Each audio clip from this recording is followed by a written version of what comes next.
Second Chronicles 21 is going from Jehoshaphat to his son, Jehoram. Jehoram's son is Ahaziah. And if you compare this with Ahab's two sons, he has an Ahaziah and a Jehoram, but they're in opposite order. So that must have been like popular names, okay, of the day.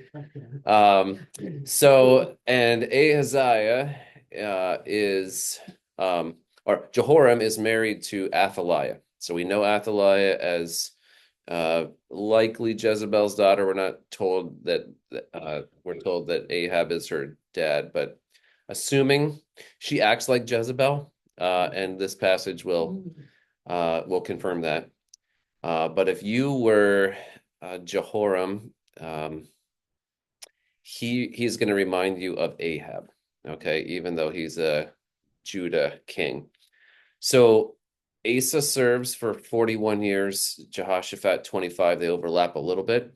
So it's about 60 years of godly rule. And Asa's known for seeking God, Jehoshaphat's known for seeking God, and then it's like they fall off the spiritual cliff, all right, in chapter 21. And when we get to ungodly kings, they usually don't reign long, and there's not as usually as much recorded, but kind of like a placeholder.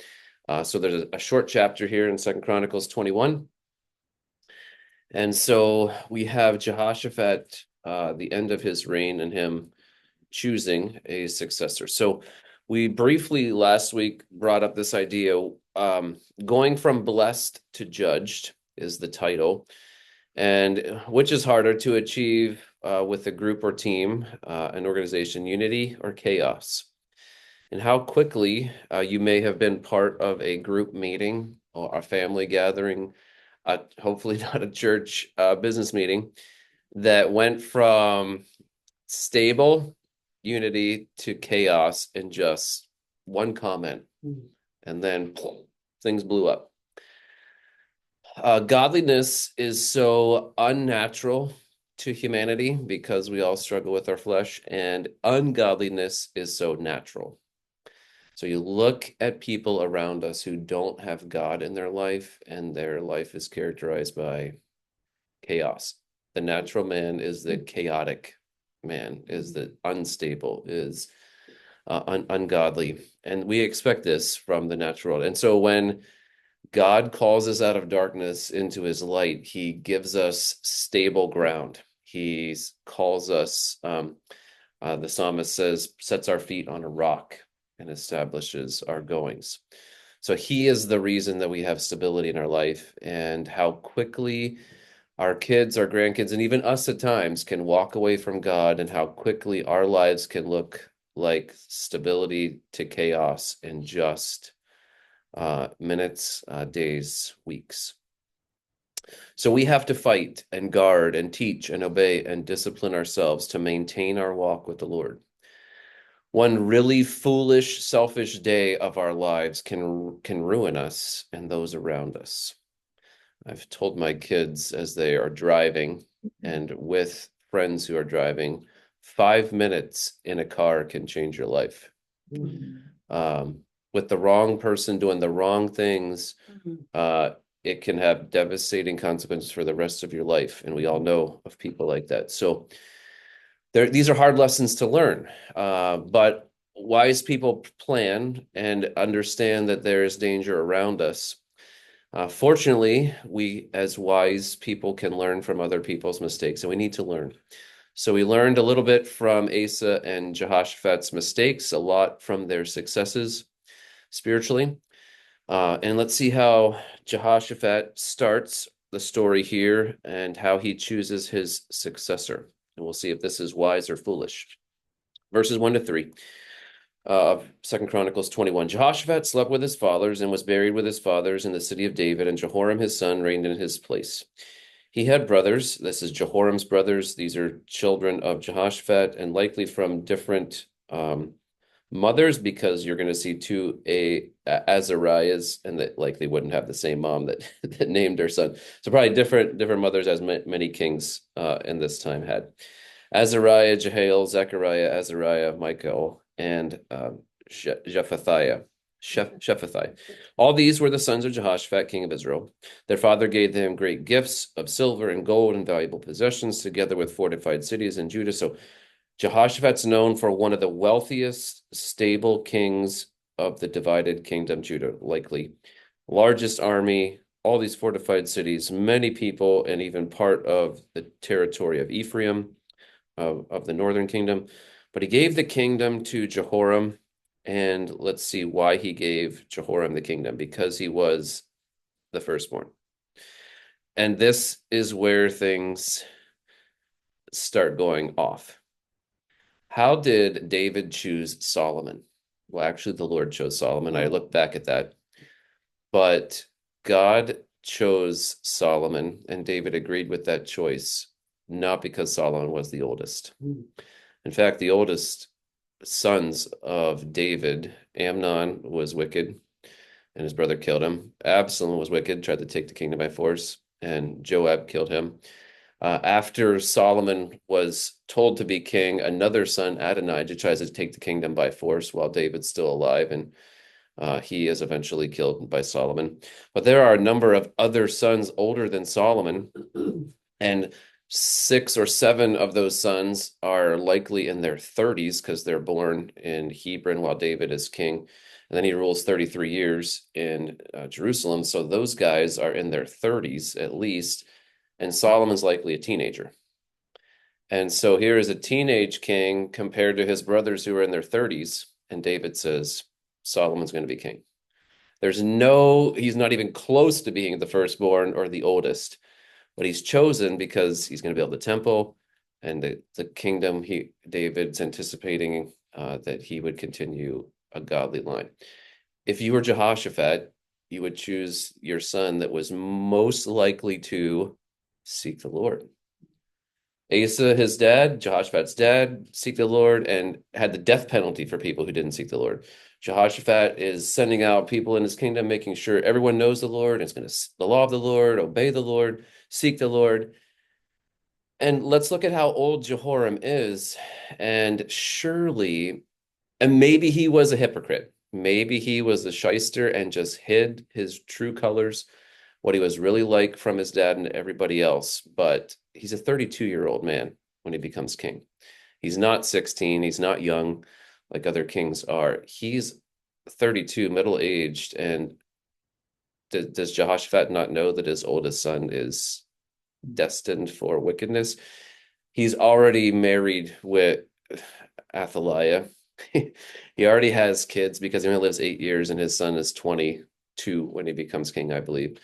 So he already has kids that are teenagers. And so Jehoshaphat can examine how he parents, how he listens to his wife or not, the influence of his wife on him. All of this Jehoshaphat should have known as a king, but he's chosen simply because he's the firstborn. Natural choice, but natural choices usually lead to spiritual decline. All right, so the successor is unwisely chosen. We have to say this is unwise. First Chronicles 28 tells us how David and listened to God and God choosing Solomon. But the successor is chosen like all the other nations choose their kings. Whoever's oldest gets the kingdom. Well, let's look at how quickly this goes wrong. When Jehoram had ascended the throne, verse 4, and his father was the throne of his father, and was established. So there's always a time of establishing yourself, getting people loyalty, setting yourself up, how you're gonna reign, who's gonna do what. It's kind of like the president setting up his cabinet and his chief of staff and everything in our country. It's kind of like that for the kingdom. There is a change of power, change of king. Peaceful, but let's see what he does when he was established. He kills all his brothers with the sword, and also some of the princes of Israel. So maybe cousins, other people related to his brother who would have in line to be king. Jehoram, verse 5, was 32 years old when he became king, and he reigned 8 years in Jerusalem. So he's 32, he reigns 8 years. So how old is he when he dies? 40. This is not long. Okay, Jehoshaphat is 60 when he dies. Asa is also reigns for 41 years, so a long time. Wicked kings, fortunately, for the people that they're serving or taking advantage of, don't often live long. Manasseh is going to be a breaking of that rule. But for now, we see that he is not a young man. He's 32 when he becomes, and he dies only 8 years after. Verse 6, and he walked in the way of the kings of Israel, as the house of Ahab had done, for the daughter of Ahab was his wife. And he did what was evil in the sight of the Lord Yahweh.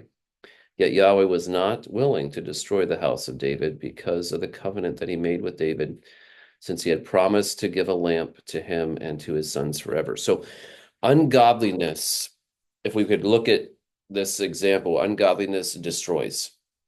Ungodliness in an organization destroys that organization. Ungodliness in a life destroys that life. Ungodliness in a marriage destroys that marriage. So ungodliness in a life causes that life to be destroyed and destroys people around it. So family stability here is destroyed. If you were glad your older brother became king, that gladness soon turned to, he just killed me. Okay.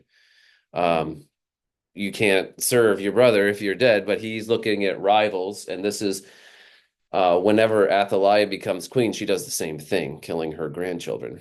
Okay, because so evil and ungodly. But this is how really ungodly people rule, killing people around them. We saw this in the New Testament when Nero becomes king. He's killing his mom and his one wife, and then Christians, which we just saw in Romans 13. So family stability is destroyed. Spiritual stability is destroyed. And I say generally. So generally speaking, we just have, he's following an evil example. This is how you walk away from God. Look at verse 6 again. He walked in the way of the kings of Israel as the house of Ahab had done, for the daughter of Ahab was his wife, assuming here that the daughter of Ahab is influencing him to walk in the ways of Ahab. And we know Ahab and Jezebel, worst kings of Israel. And so we go from the best king of Judah, Jehoshaphat, to the imitating the worst king of Israel, Ahab. And they started at the same time, Ahab and Jehoshaphat. And so very quickly, this kingdom goes spiritually unstable, and the spiritual stability is destroyed. He's following an evil example, and he's following evil advice. He's listening to his wife. As Ahab listened to Jezebel and allowed her to do many things that were wicked, it sounds like the influence of Athaliah on Jehoram is he's listening to really evil advice. All right, so verse 7.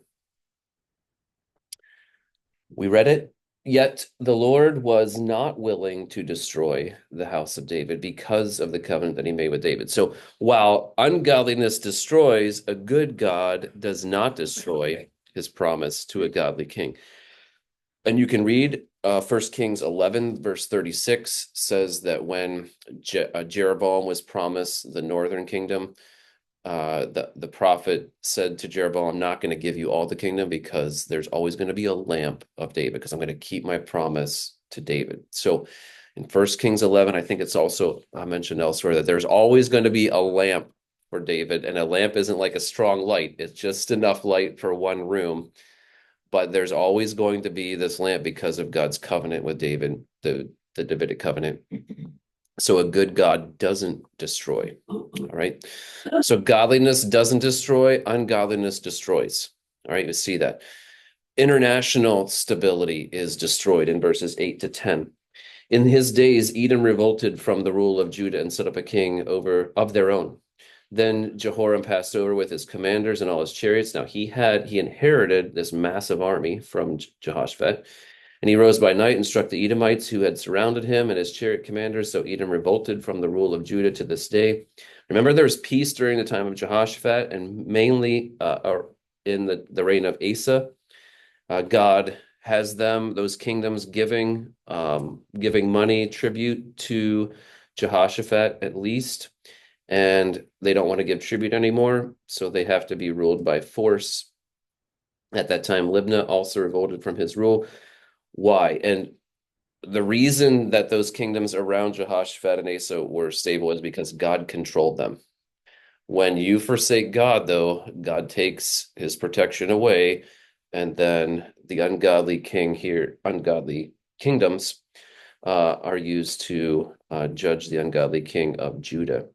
And it says here, the reason that they revolted in verse 10 is because he had forsaken the Lord, the God of his fathers. So back in Asa's rule, there was either forsaking God or seeking God. There's no middle ground. You're always moving toward God or away from him. You're not staying the same. And so if we don't seek him, we aren't going to get closer to him. He isn't going to be with us. We're not going to enjoy his blessings that we see. We learn that from the kings here that were godly and now ungodly. So the ungodly new king destroys. He destroys his family. He destroys the spiritual stability. And international stability is destroyed by the Lord. And now the specifics of the spiritual stability. Generally, he followed an evil example and evil advice. Let's see some of the specifics in verse 11. Moreover, he made high places in the hill country. Remember, Asa and Jehoshaphat are taking those high places away, trying to get them to just worship in Jerusalem, to worship just the Lord, the way the Lord wanted to be worshiped. So he makes high places in the hill country of Judah and led the inhabitants of Jerusalem into whoredom and made Judah go astray. All right. As much as Asa and Jehoshaphat did to get rid of idols and cause people to seek the Lord, covenant with God to seek him, it's like executive orders that as soon as the new king takes over, he just redoes everything. And he's not like a president that has limited authority. He has absolute authority as king, and he's leading his people away from God to be unfaithful. And he uses the term of adultery, whoredom, and made Judah go astray. All right, so we have high places were forbidden, competing with the temple. Now they are encouraged.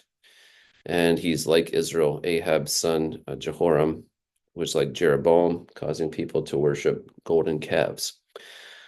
Interestingly, this is the only time that Elijah shows up in the south. Elijah is a prophet to the north. Elisha is also a prophet to the north. Elijah is usually seen in interacting with Ahab and Jezebel. But let's see how God uses Elijah in the south. Moreover, he made high places. Oh, that's verse 11. Verse 12.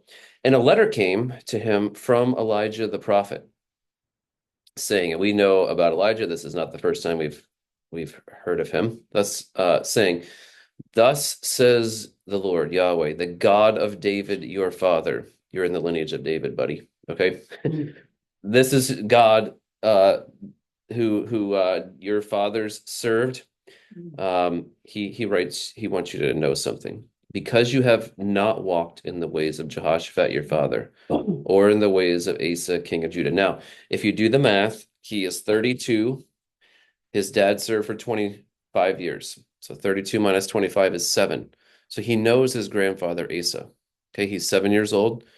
At least when Asa is still ruling. So he knows his grandfather and he knows his whole reign. He's been alive and remembering all of how Jehoshaphat reigned. Everything that God said to Jehoshaphat, positively, negatively, the influence of Jehoshaphat, the wealth, the army. Jehoram knows all of this. Okay, he isn't a young boy when he becomes king. He's 32 and his dad served 25 years. So he's alive during his whole dad's reign. And so he knows the spiritual temperature of the kingdom the whole time Jehoshaphat's reigning. And so that's why this letter includes this. You have not walked in the ways of Jehoshaphat your father, or in the ways of Asa king of Judah, and surely Jehoshaphat trained his son how to lead in a godly way. But you have walked in the ways of the kings of Israel, and have enticed Judah and the inhabitants of Jerusalem into whoredom, as the house of Ahab had led Israel into whoredom, and also you have killed your brothers and your father's house, who were better than you, probably more godly. Behold, the Lord will bring a great plague on your people, your children, your wives, and all your possessions, and you yourself will have a severe sickness with a disease of your bowels until your bowels come out because of the disease day by day. Oh, just that. Now, if I was teaching little kids, I would not read that verse.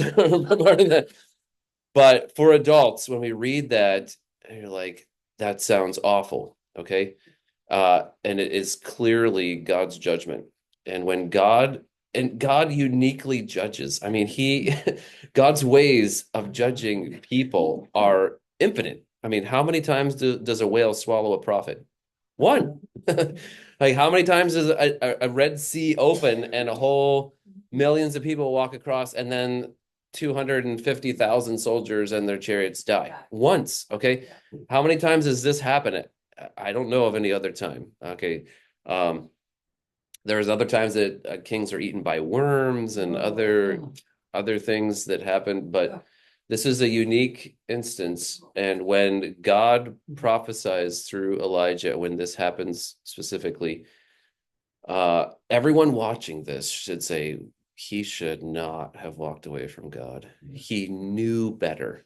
He's not a kid. He's a grown adult at 32. He had the example of Asa and Jehoshaphat, and he just threw it all away.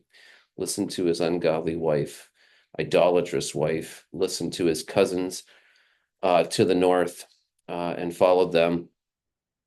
And so God's going to bring judgment. So this is a letter from Elijah to the king, and the only time that I think Elijah is ministering in the south, but it's kind of by remote with a letter. Okay, and that letter is recorded for us. So a godly prophet declares God's judgment.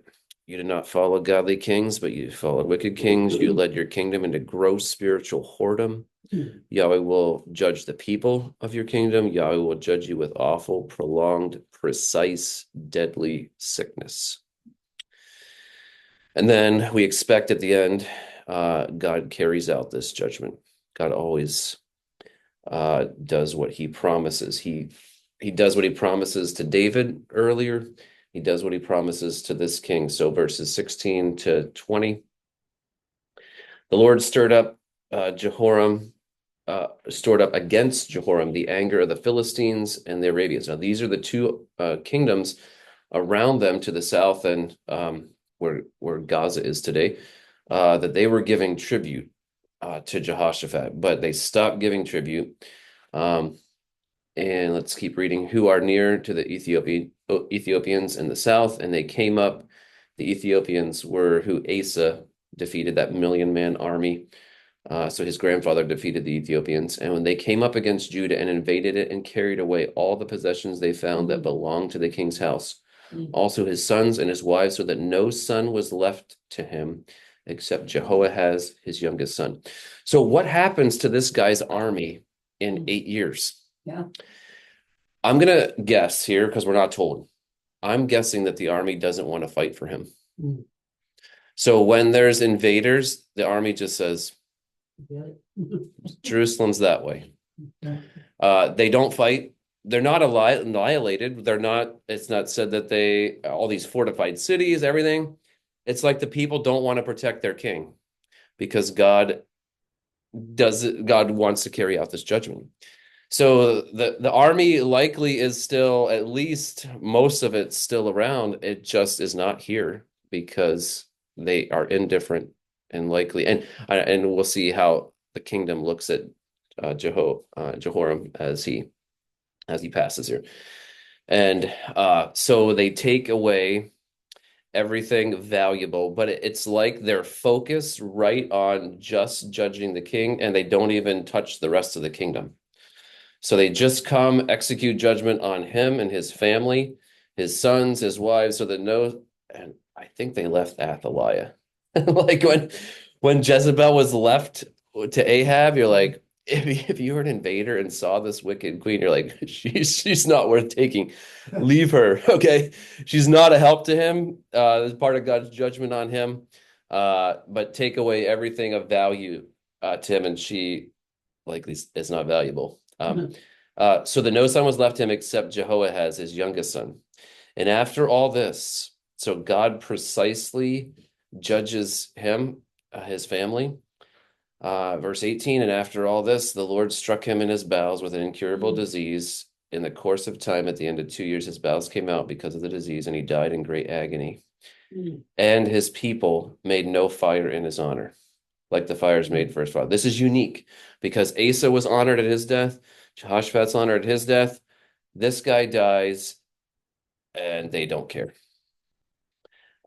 He was 32 years old when he began to reign, and he reigned 8 years in Jerusalem, and he departed with no one's regret.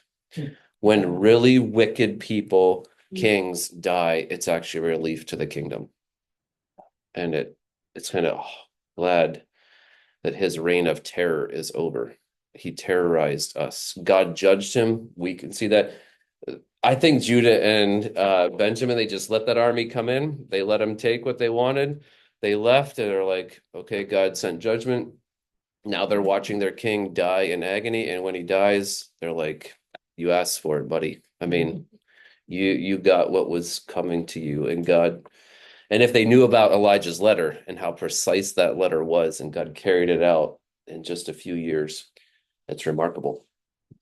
And no one is regretting him. No one wishes he was still king. They buried him in the city of David, but not in the king's tomb of the king. So they didn't even honor him where they buried him. And this is awful. Idolatry can cost you your possessions and family. You think of people today that are idolatry and addiction are very, very, very, very similar. What this guy has is puts himself, and idolatry consumes him. So he looks around and says, my brothers are a threat. I got to take them out. I got authority. I take them out. Anyone else who's a threat, I'm going to take them out. I'm not listening to Elijah. I hate that guy like Ahab hated Elijah. His letter, he probably just got rid of it. Hopefully it wasn't going to come to pass. Nothing would turn him back from God. But when you think of people who are so self-consumed, idolatry does that. Only thinking about themselves, their possessions, the people in their life, their family. And when you give yourself completely to idolatry, all you're thinking about is the next pleasure, the next thing, and you start losing possessions. You start losing your family. Idolatry can cost you your health and your life. And when you die, idolatry ultimately costs you your honor. So these are sobering realities. Idolatry and addiction today are so parallel. Addiction can cost you your possessions and your family. Addiction can cost you your health and your life. And addiction can cost you your honor. You can see how those are parallel, and that's what we see in verses 16 to 20. This is how God sets it up. You can live ungodly if you want. You're going to go from blessed to judged in just a matter of 8 years. And it's not going to get better for the kingdom of Judah until a couple more generations and a few more years of darkness spiritually. So justifying our habitual sin. We aren't kings, but if you start justifying your habitual sin and start walking away from God, it won't cost you a kingdom, but it will destroy you and those around you. The root cause of sin is that we love ourselves or something or someone else in the world more than we love Jesus. That is idolatry. We use things, people, to serve us. That's how idols work. But Christianity is the exact opposite. We give our lives to Jesus, we're his slaves, and he uses us. We present our bodies as a living sacrifice. So Christianity is the opposite of the world religions, trying to get some superpower to help, supernatural power to help you is idolatry. And how God has set up the world is this is God's world. We're just part of it. And now that we know him, we lovingly serve him. He uses us. If he takes us, if he leaves us, it's up to him. And we'll joyfully serve and submit to him, whatever he says in his word. But the root cause, what causes us to go away from Jesus to idols and to addictions and other things, is that we love ourselves and something or someone else more than Jesus. When we look to temporary things to satisfy us instead of God, we are idolaters. Idolatry in the Old Testament looks so foolish, and it's so natural. And it's so many people are doing it. Every other nation's doing it. The kingdom to the north is doing it. My wife says we should do it, so we should do it. And no, we have to fight temptation toward idolatry, or we can expect that idolatry will take everything of value from us. Our possessions, our family, our health, our life, and our honor. Worshiping Christ alone is so edifying, while idolatry is so destructive.